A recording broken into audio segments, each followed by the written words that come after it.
Today on the Locked On Blues podcast, the St. Louis Blues continue their inconsistency, falling to the Dallas Stars, moving to 11-11 on the season. Plus, Robert Thomas makes his return to the lineup tonight against the Carolina Hurricanes. Should be a big test for the St. Louis Blues against a tough Eastern Conference opponent. What's been going wrong for the Blues up until this point? Why haven't they been able to really put it together and move past that tough 500 mark? We'll be talking about all of that and more on today's episode. Should be a good one. Make sure you stay tuned.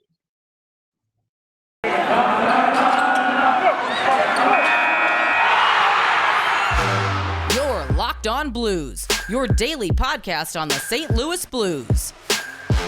Part of the Locked On Podcast Network, your team every day.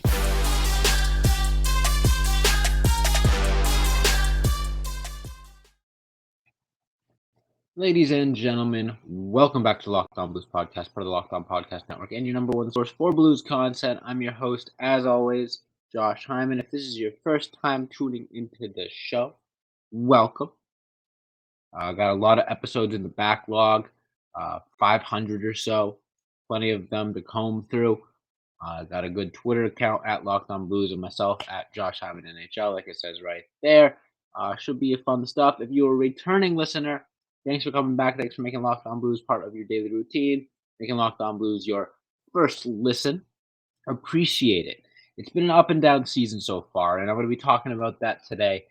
It's been frustrating, The Blues obviously started up the season in pretty peculiar fashion, winning their first three, losing their next eight, winning their next seven, and now they've pretty much been trading wins and losses since then, settling in at 11-11 on the season. They're not out of it yet, with another little win streak, they could easily find themselves back in a playoff spot, but the flip side of that is with another losing streak, they could find themselves very much on the outside looking in, which is not what you want to see. Um, it's been very frustrating. This team has shown flashes of being maybe not a complete contender per se, but they've shown flashes of being a playoff team, a team that can contend with the likes of Vegas and Colorado. They've hung on in those games. They beat tough teams, but they've also lost to some pretty bad teams. And it feels like when they lose, they're never really in the game.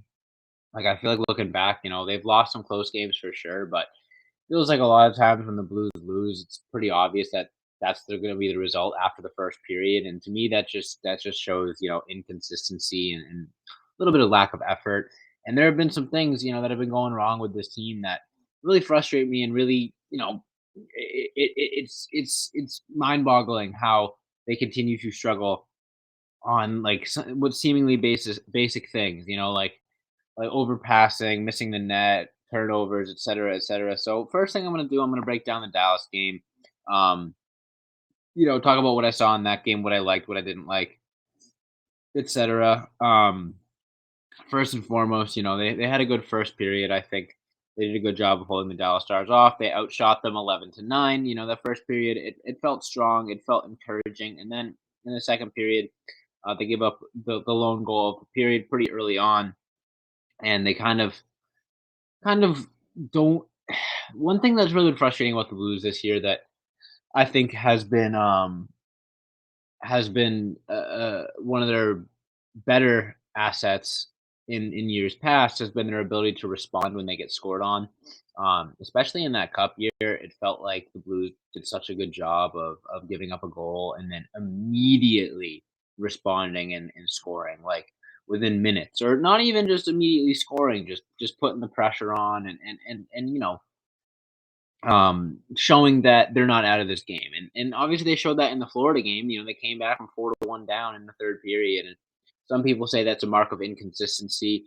And I think you could argue that. I think you could argue the fact that their third period was so much better than any other period in that game that it shows the signs of an inconsistent team. But to me, it showed that this team is capable of responding to deficits and playing well in situations where they feel like they're out of it. But then there are other times, like in this Dallas game, where it felt like once they went down 2-0, even though they cut it to 2-1, it really felt like the wind was just completely taken out of their sails. And I don't know if it's just a matter of a group that doesn't really believe in themselves or what it might be, but it really feels like, the Blues at times just don't feel like they can win. It feels like they give up an opening goal or they go down 2 goals, and the body language and the effort on the ice is almost reminiscent of, "Oh boy, here we go again," another loss already, when it's quite the opposite. They've proven that they can come back against teams and win games that they don't deserve to win. I keep referencing that Florida game. They came back from 4-1 down in the third period. If you can win that game, you can win any game.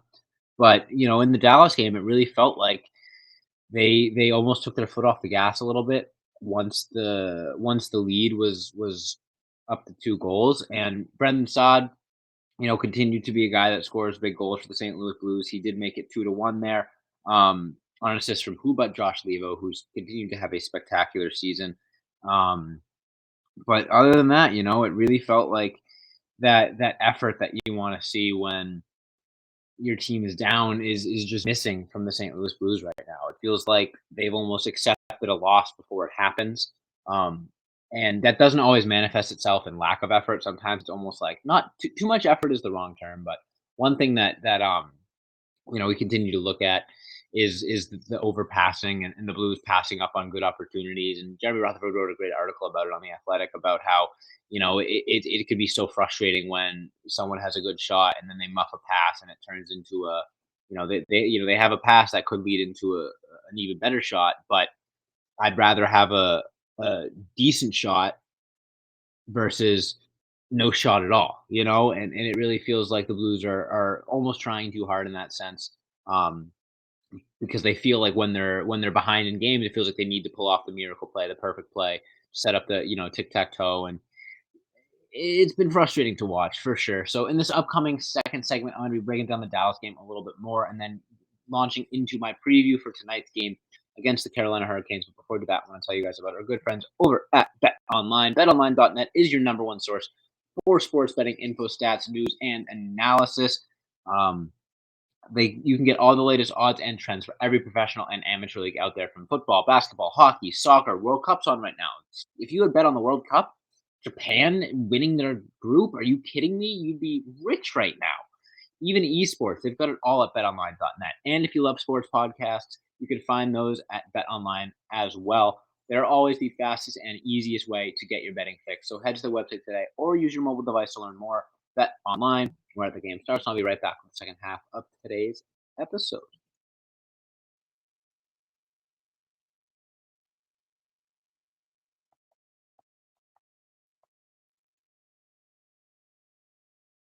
All right, so Blues find themselves down 2-1. You expect them to hopefully have a little bit of pushback. Um, Brandon Saad has just cut the lead in half, about halfway through the third period. And then Jason Robertson, who is currently leading the Hart Trophy race, scores a beautiful unassisted goal to really just put it away for the Stars, with about 4 minutes to go. And I don't know, it was a frustrating third period. It really felt like the chances were fleeting for the Blues. Like you expect, a good um, contending team to they smell blood in the water. Dallas left their foot off the gas a little bit there in that third period. They allowed Brandon Saad to get the goal to cut the lead in half, and you would hope that the Blues, they smell blood in the water. They just step on the Stars' neck and really hammer home their potent offense. Um, like they did in that game against Florida. And there's really where I felt like the absence of a guy like Robert Thomas is felt. Uh, I talk a lot about overpassing and passing out of good shots. And, the one guy that I feel like can really get away with that is Robert Thomas, just because he's such a good passer and he's such a good creator for his line mates and for the rest of his team. Um, and just all throughout the game, not just in the third period, it really felt like they were missing that aspect. The power play that they had was pathetic. It's been pretty bad all year.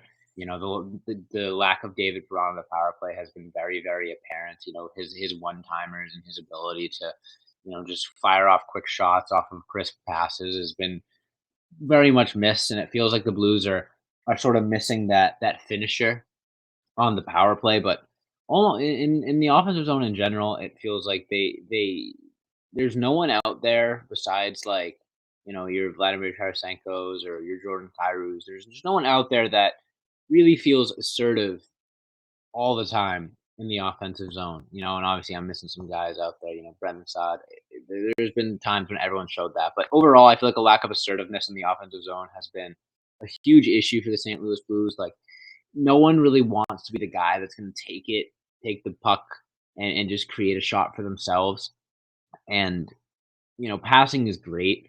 Setting up tic tac toe passes is great. It makes for good highlights. It gets the team involved, et cetera, et cetera. But like I said earlier in the episode, I would take a 6 out of 10 shot over a 9 out of 10 shot that requires a needle threading pass to happen, because unless you're Robert Thomas or, Jake Neighbors or other elite passers that have played with the St. Louis Blues, you're going to more times than not fail those needle threading passes. And when you pull them off, great. It leads to an almost guaranteed goal. But when you don't pull off those passes, a lot of times it leads to odd man rushes and it leads to very, very short trips in the offensive zone. And that's one thing that, again, I've been thinking, oh, that's one thing the Blues have been struggling in. There's a lot of things the Blues have been struggling in, but one thing in particular is short trips in the offensive zone. The Blues of old, and it's a niche reference, but I imagine a lot of you guys will remember the overtime against the Boston Bruins in the Stanley Cup Final is a perfect example of how the Blues of old would beat you. They would possess the puck in the offensive zone, they would cycle it, and they would just wear you down. They would take some shots, they would make some passes, but moral of the story, they would possess the puck in the offensive zone for what felt like forever until they just wore you down enough to get a goal. And it feels like the Blues have really just lost the ability to have that extended possession in the offensive zone. There's so many offensive zone turnovers. There's so many shots that miss the net, so many shots that, rebounds that are 50-50 pucks that the Blues lose. Losing a lot of races to pucks, whatever it may be, it just feels like that extended pressure has been lacking for the Blues a lot. And fortunately, guys like Jordan Kyrou who really don't need extended pressure, who can just score like that, and whether it be on a breakaway or a good move or whatever, or Vladimir Tarasenko on a wrist shot, the Blues fortunately have a lot of guys that don't need that extended pressure to score goals and to create offense. But at the end of the day, to be a successful hockey team, especially one that's built like the Blues are, you need to have extended pressure. You need to have a cycle game, and the Blues are lacking that right now. They've shown it at times, they've shown flashes of that at times, and it's led to some success when it's working. But overall, it feels like they're rushing a little bit too much. They're trying to create that perfect play, and while doing that, they're making it so that perfect play is it's that or bust. It's not like they're passing up on so many good opportunities, looking for the great opportunity. And obviously, you love when the perfect play gets pulled off. You love when you make a tape to tape tic tac toe play for an easy goal. But at the end of the day, those aren't going to happen at the frequency the Blues are trying to make it happen. And it's led to a lot more harm than good. The Blues have given up so many odd man rushes this season. And really, the main culprit of that is the overpassing, and the Blues make one too many passes, defenseman slides down, whatever it may be, and then that perfect pass instead of threading the needle gets picked off, and it's a 2-on-1 the other way. And it's frustrating because I feel like the Blues have been hanging their goalies out to dry so much. Like Jordan Binnington has a 900 save percentage, but he has played so much better than that. You watch him play, and he has been really, really good. I can count on one hand the amount of weak goals Jordan Binnington has given up this season. And at the end of the day, he's not getting rewarded for it, and that's very frustrating. Heck, even the defense has been above average, compared to what I expected out of them. But it hasn't been enough. The offense just hasn't been there. The Blues will certainly have a good chance to test their offense out tonight against the Carolina Hurricanes. So after this short break, I'm going to be breaking down that game, giving my pick to locked on player of the game, and more. So make sure you stay tuned. All right, so the 12-6-5 Carolina Hurricanes come to St. Louis in an attempt to improve their two-game win streak, looking to stretch it out to 3 games. They have been a good team this year, but probably not quite as good as they had hoped. They're hovering right around 500 if you consider overtime losses as just regular losses. They're 12-11. Fortunately, the overtime losses have helped them out in the standings. They're sitting at third in the Metropolitan Division. They've been a really good team this year. They're dealing with a couple injuries, however. So they're not quite at full health. However, they've had a lot of success with the players that they've had. Sebastian Aho, Martin Nikash, Svechnikov have been really, really good for them. Brent Burns has been good on defense as well. They've had a lot of success this season. They have a pretty potent offense overall, but it hasn't exactly shown. They're ranked 27th in the league in goals per game compared to the Blues 24th. However, they are generating the third most shots on goal per game. So you'd think that eventually the needle's gonna shift for them and they're gonna start scoring. They've really struggled on the power play 26, and then where it really comes down to it is the shooting percentage at last in the league at 7.6%, and that kind of reminds you of the Blues when they were on their losing streak. It felt like they were getting a lot of shots, just they weren't going in. And that's what scares me about this game tonight is if Carolina finally starts seeing some of those pucks go in the net, um, it could snap and they could have a huge, huge, huge offensive night.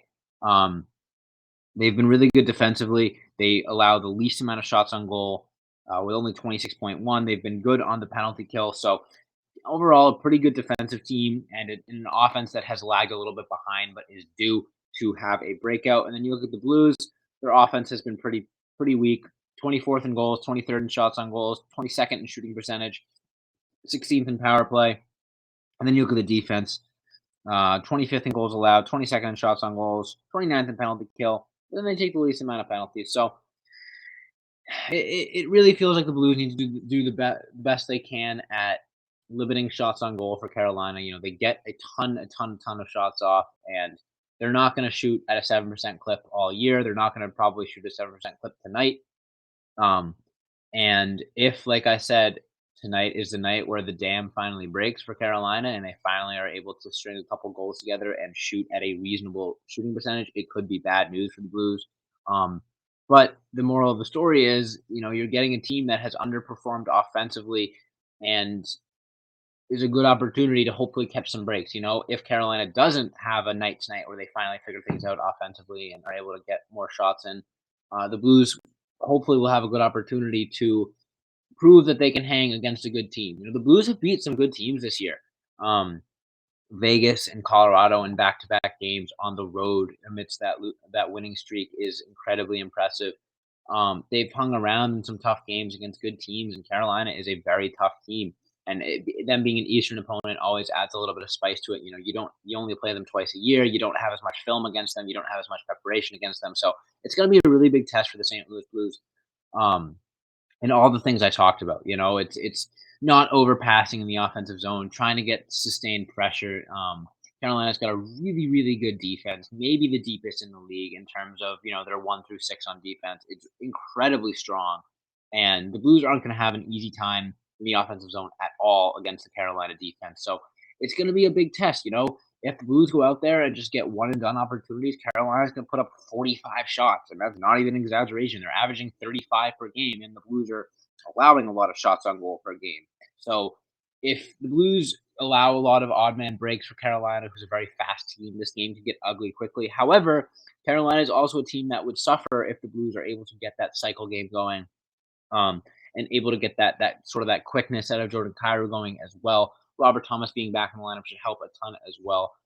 So that being said, I think the Blues are going to contend in this game. I don't think it's going to be a blowout. Like I said, Carolina's still figuring things out offensively. They're dealing with a bunch of injuries. So hopefully the Blues can contend and can remain in this game. That being said, my pick for locked on player of the game is the guy that is returning to the lineup in Robert Thomas. He is someone whose presence was very much missed when he was out with injury. He is a guy that is a perfect example of someone who knows when to pass versus knows when to shoot. Obviously, he's a pass first guy, but he doesn't really force passes like we've been seeing a lot with the St. Louis Blues. So if he can set the tone for the Blues offense, and he's a great cycler as well. He does a really good job of extended offensive zone pressure. So if Robert Thomas can be that guy that sort of leads the charge for a more calm, collected, and smart decision-making Blues offense, I think the Blues can come away with a victory. I'm hoping it can be a low-scoring game because I'm worried if it's a high-scoring game, Carolina has the edge there. So my final pick for the score is 3-1. St. Louis Blues with an empty netter. Fingers crossed that'll be the case. That being said, that is all the time I have for you guys. Make sure you check out Locked On Blues on whatever podcast platform you're listening to. Obviously, you're checking them out if you're listening to the episode. hit that follow or subscribe button. Check out Locked On Blues on YouTube is what I meant to say. You can subscribe there if you haven't already. Appreciate all the support there. You can see my beautiful face. Sometimes my cat shows up on screen. You're missing out if you're not on the YouTube. Looking to get back on schedule in this month of December. November was crazy. I was traveling a ton, so wasn't able to get as many episodes out as I wanted. But December should be good for that. That being said, thank you all so much for listening. Make sure you check out Locked On Blues on Instagram and Twitter. Check out me on Twitter at Josh Hyman NHL. As always, let's go Blues.